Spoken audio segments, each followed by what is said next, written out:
Hi everyone. In this episode, we're going to be making a recipe from the American Girl Cookbook for Josefina. And Josefina is from New Mexico, and at the time that she was 9 years old, New Mexico was actually a part of Mexico. And we're going to look at a map of that a little bit later on. And this cookie is also the state cookie of New Mexico. So the first step that we're going to do is mix the cinnamon and sugar for the recipe, and this is going to go on top of the cookies a little later on, and you're just going to mix that up. The easiest way to do this is if you have a little tiny whisk. That's the best way to mix it up, because that generally doesn't toss too much of it up in the air. And it's going to be 1/4 cup of sugar and a teaspoon of cinnamon. So this next part is going to be the first step of creaming, and we are doing this by hand because this would have been the way that it would have been done during Josefina's time. And it is a cup of shortening that we're using here, but during that time period it would have been lard. It's a little bit difficult to get lard that has a neutral flavor where I am, and a lot of times the lard will be a little bit rancid, and so I'm using shortening in this case.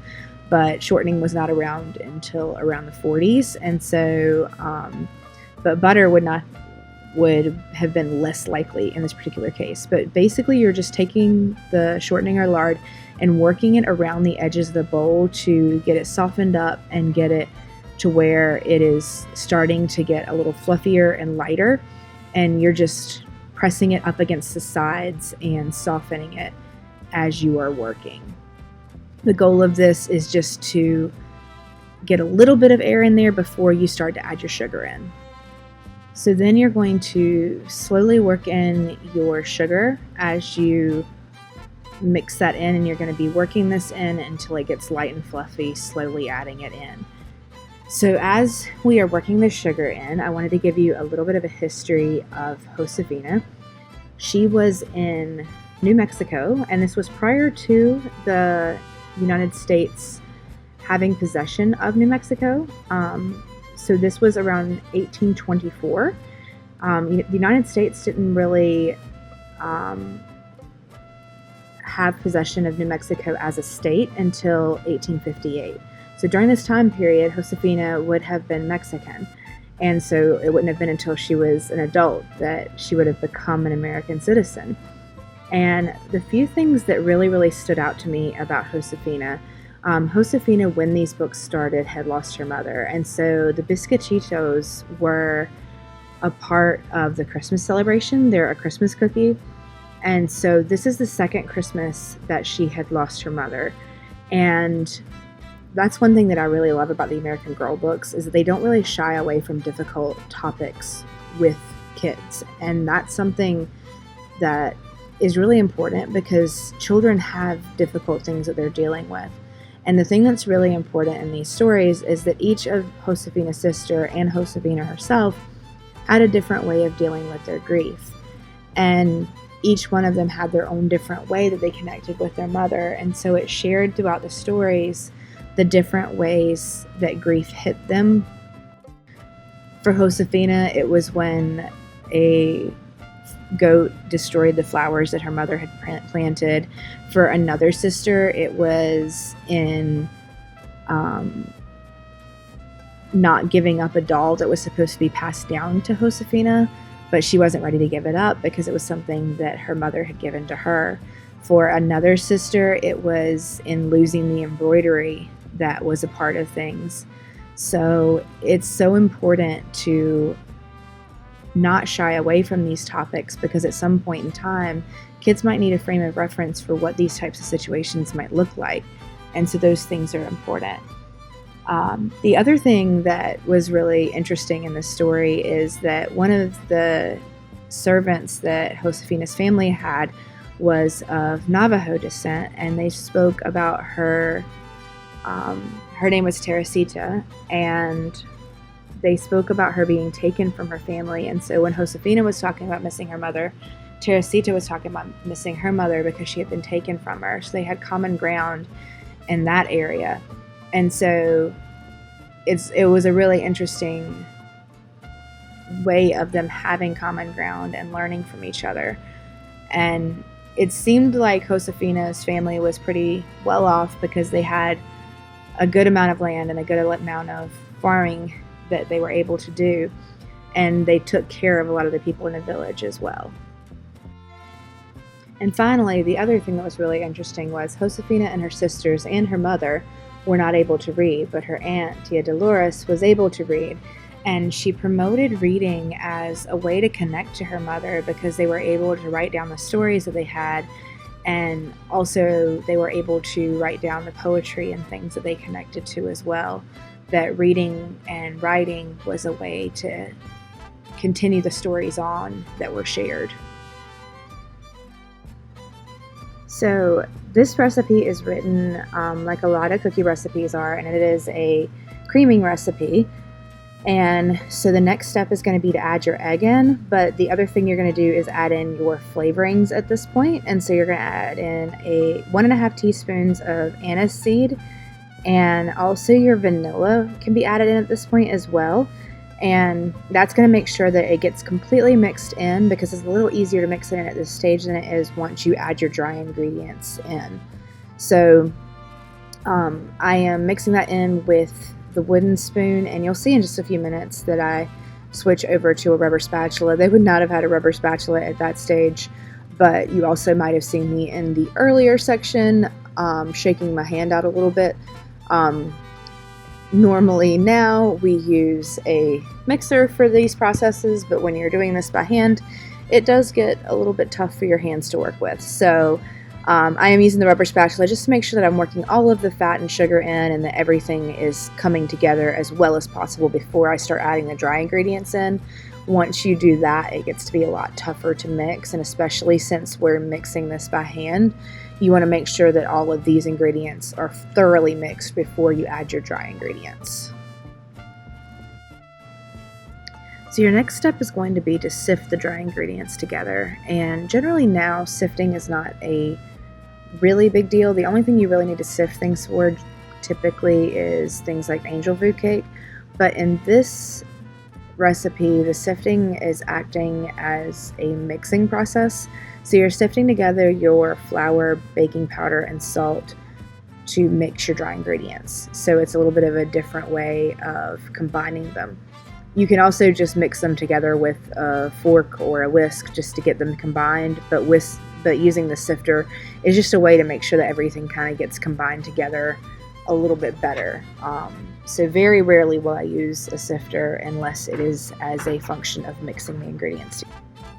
So after that, you're going to add these dry ingredients into the wet ingredients in your bowl, and you're going to start mixing this with a fork. If you were doing this in a mixer, you would just add your dry ingredients slowly or in a few different additions, but the fork is just going to start getting those slightly mixed together, just to get them combined to where they are not going to fly all over the place. So after that, there comes a point when the fork just doesn't work as well and your hands are going to work better, and you're just working that flour into the wet ingredients until it comes together to form a dough. So then you want to divide your dough into 3 pretty much equal pieces so that those pieces of dough can be rolled out in manageable sizes. If you're used to this, you can leave it in one big piece, but just because I was trying to keep it on the sides of the cutting board, dividing it into 3 made sense in this part as well. You are going to flour your work surface, and that is to keep it from sticking to the work surface. And then lay your dough down and press it a little bit with your hands to start with to get it kind of evened out. And then you're going to put a little bit more flour on the top, and then you're just going to roll that out into an even piece about 1/4 inch thick. And I'm using a marble rolling pin, which is really nice because the weight of that helps you push it down. And as you are doing this, you should be able to turn the dough pretty easily as you're working with it. And if you are not able to turn it easily, you might need to lift it a little bit and put some more flour underneath there, because that means it is sticking to your work surface, which we do not want to happen. If it starts sticking to your rolling pin as well, you can add a little bit more flour to the top. Then we are going to cut it out The original recipe said that it made a lot more cookies than I ended up making, but my cookie cutter was a lot larger than I think probably the original recipe called for. But you're just going to cut out your cookies and lay them out with a little space in between them. And as we are cutting these out, let's continue to talk a little bit.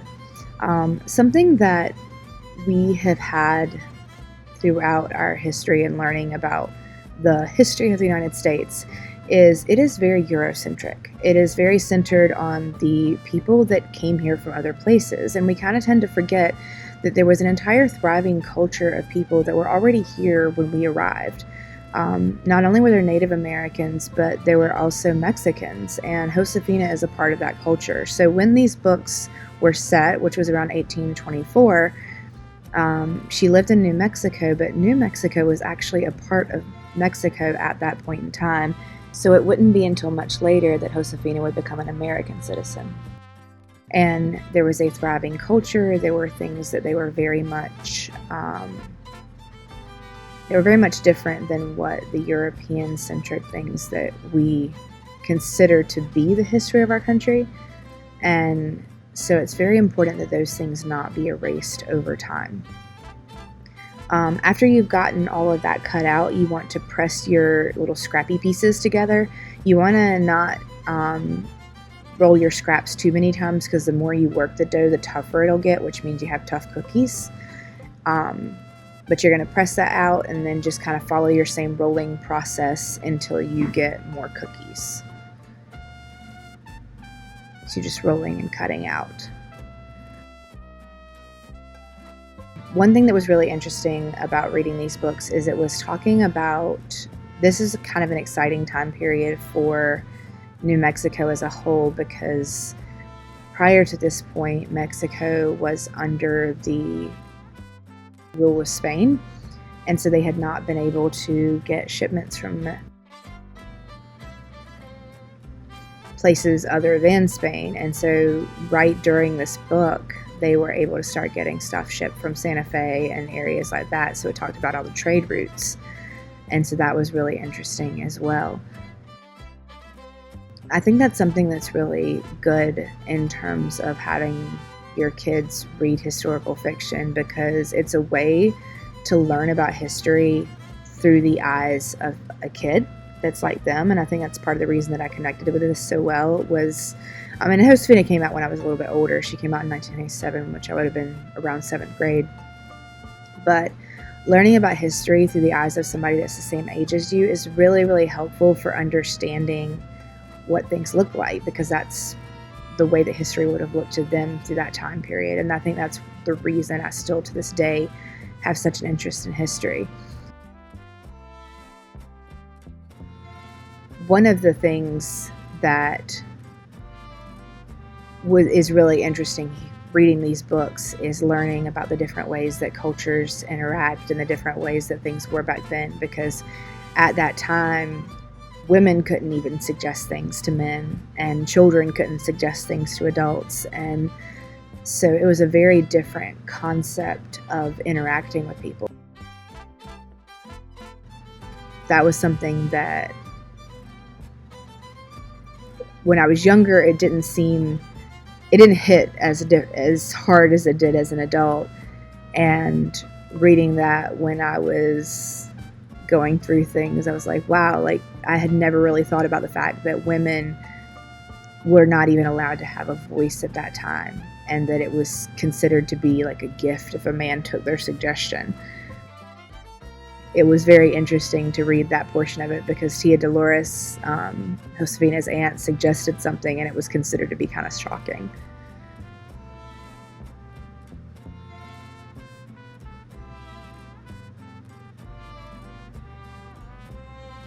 The other thing, and I think you can see me making this mistake pretty shortly, is each of these cookies is going to get sprinkled with the cinnamon sugar that we mixed earlier.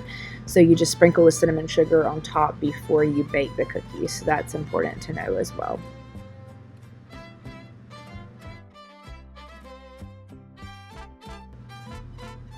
So this is where I remembered to put the cinnamon sugar on that other tray. But just keep on rolling out and cutting out until you finish. It's a lot less sweet than a cookie that you're normally used to would taste, but during that time period they weren't used to things as sweet as we are in general, but the spicy flavor was really good. Once you get to the last little bit of re-rolls, you can add a little bit of water to the dough as you're re-rolling to get it to roll out a little bit more. And in the initial dough making, you can add some water in to let it work a little bit better as well. So these are going to get baked at 375 for about 8 to 10 minutes. If you're using a convection oven, you can bake all of them at one time. If you're using a conventional oven, bake them as close to the middle of the oven as you can and bake them one pan at a time. So these cookies end up tasting amazing. They're not quite as sweet as you're used to, but they are an awesome Christmas treat or any other kind of treat. Thank you so much for joining us on Mixing with Merks, and please consider subscribing as it helps out our channel a whole lot. And thank you for watching our video, and stay tuned for more American Girl videos and historical fiction videos and just general cooking videos.